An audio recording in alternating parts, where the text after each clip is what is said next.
हिंदू महासभा के अध्यक्ष है, उनका भी इस पर रिएक्शन लेना चाहती हूं मैं कि आखिर सुप्रीम कोर्ट में आज इस मामले को जिस तरीके से सुना गया और मामला अब सुप्रीम कोर्ट में ही आगे चलेगा, निचली अदालतों को भी लेकर निर्देश दिए गए, आप क्या कहेंगे उस पर?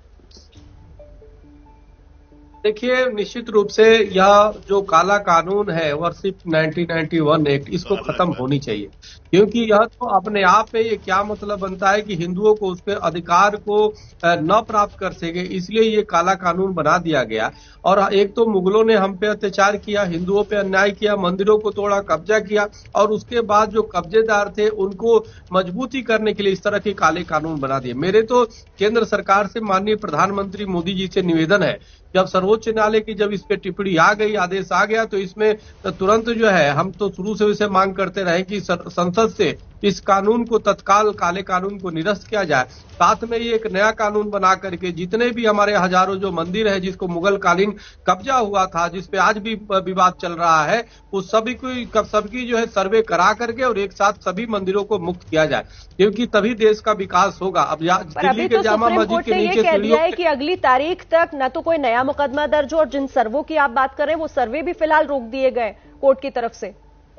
नहीं, मैं बात संसद की कर रहा हूं कि ये लोकसभा का अधिकार है, कोई भी कानून निरस्त कर सकता है और कोई भी कानून बना सकता है। तो ये बहुसंख्यक और देश के हित में, एक तो हिंदू पीड़ित है, हिंदू जो है कोर्ट की एक एक मुकदमा नहीं लड़ सकता, इसलिए मेरा मानना है कि संसद से इसके लिए कानून बना करके सभी जो हमारे मंदिरों पे मस्जिद बना है या जो कब्जे हैं उसको तत्काल प्रभाव से उसको चिन्हित करके हिंदुओं के फैसले का इंतजार नहीं करेंगे? आप चाहते हैं कि इस मामले का निपटारा संसद के जरिए हो जाए, आप ये चाह रहे हैं?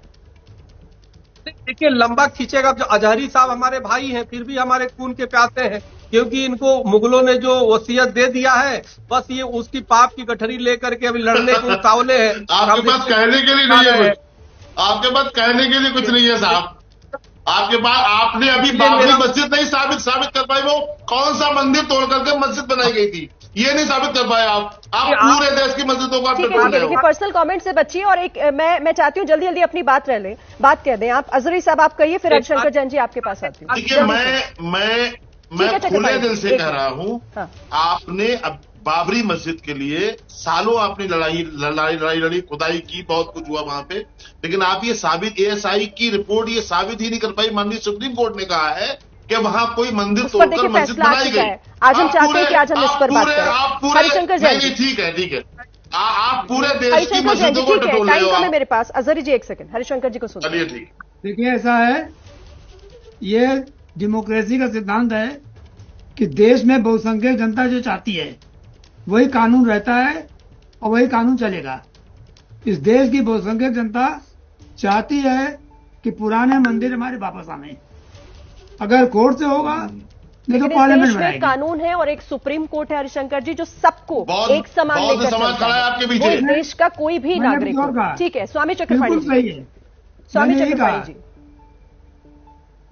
देखिए जी, मैं ये चाहता हूं अजहरी साहब चाहे जितने ये फिरका परस्त है, ऐसे लोग जो है ये वर्षिप एक्ट के आड़ लेकर के हमारे अधिकार को न छीने। आपसे निवेदन है, ये भाईचारा अगर साबित करना है तो हमारे मंदिरों को वापस करिए, क्योंकि मुगलों ने मंदिरों को तोड़ा, मंदिरों को लूटा, हमारे धर्म के साथ खिलवाड़ किया। अब उसके बाद जबरदस्ती अगर जो आप कब्जा करेंगे तो हम कानूनी तौर पर या तो कानून बनवा के चलिए, और इसीलिए सुप्रीम कोर्ट ने अभी इस पूरे मामले को लेकर ये माना कि इस मामले को सुना जाएगा, और 4 हफ्तों के बाद किस तरीके से केंद्र सरकार इस पर जवाब देती है और कैसे आगे सुनवाई होगी, इस पर भी हमारी नजर रहेगी। बहुत शुक्रिया आप सभी मेहमानों का हमारे साथ जुड़ने के लिए और इस बातचीत के लिए। छोटा सा ब्रेक का वक्त।